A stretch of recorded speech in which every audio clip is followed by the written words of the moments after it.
Hello everyone, welcome to my YouTube channel.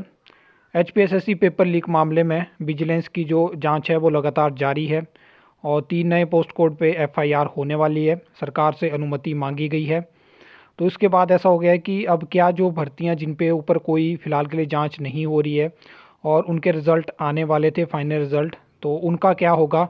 उनके लिए लगातार जो कैंडिडेट हैं वो मांग कर रहे हैं कि कम से कम उनका रिज़ल्ट तो निकाला जाए। तो मैं उनको यहाँ पे बताने वाला हूँ कि किस तरह से यहाँ पे सिस्टम को और कॉम्प्लिकेटेड कर दिया गया है। सबसे पहले अगर हम बात करें तो यहाँ पे 2 डॉट क्लियर करे गए थे।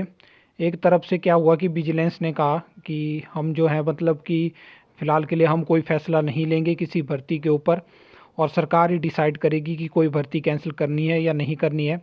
तो अभी सरकार की तरफ से स्टेटमेंट निकल के आती है कि अगर विजिलेंस कहेगी तभी कोई भर्ती कैंसिल होगी। और एक चीज़ ये भी डिटेल निकल के आई है कि कोई भी ऐसी भर्ती नहीं है जिसमें कि कोई मतलब मास लीकेज हो।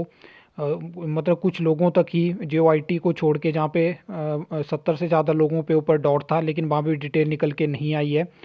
तो एक चीज़ तो यहाँ से क्लियर हो जाती है कि कोई भी पोस्ट कोड कैंसिल नहीं होगा। तो आपके कोई भी पोस्ट कोड है तो आप टेंशन मत लीजिए, रिज़ल्ट सबके देखने को आपको मिलेंगे।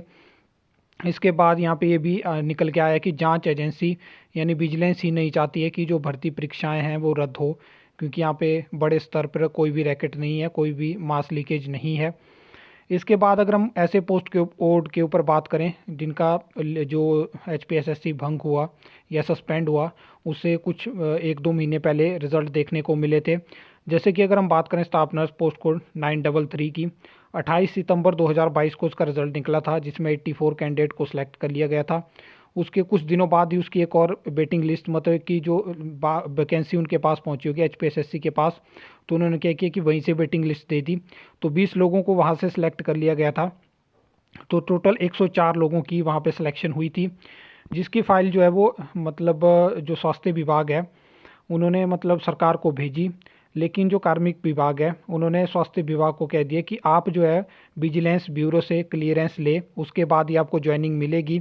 ऐसा ही सिस्टम में जो मेडिकल लैब टेक्नीशियन ग्रेड 2 है या फिर फायरमैन जो कि पोस्ट कोड 916 है, जहाँ पे 43 टोटल वैकेंसी थी और 40 लोगों को फाइनल सिलेक्शन मिली थी।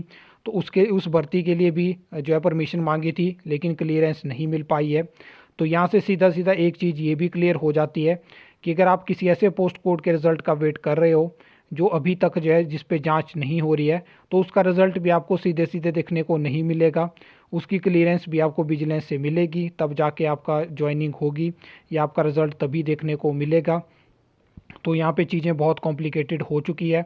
बाकी और भी ऐसे पोस्ट कोड हैं जिनके रिज़ल्ट आने वाले थे और वो जांच के दायरे से बाहर हैं, तो उनको भी क्लियरेंस मिलेगी, उसके बाद ही जो है वो हमें रिज़ल्ट देखने को मिलेंगे।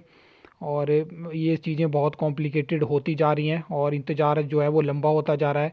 नई जो एडवर्टाइजमेंट निकली थी उस पे भी Himachal Pradesh public service commission ने सिर्फ एक एडवर्टाइजमेंट निकाली कंडक्टर की, और उसके बाद से भी कुछ अता पता नहीं है कि क्या सिस्टम है, क्या उसका सिलेबस होगा और बाकी जो भर्तियां निकली थी, बाकी जो वैकेंसी थी, उनकी एडवर्टाइजमेंट हमें कब देखने को मिलेगी।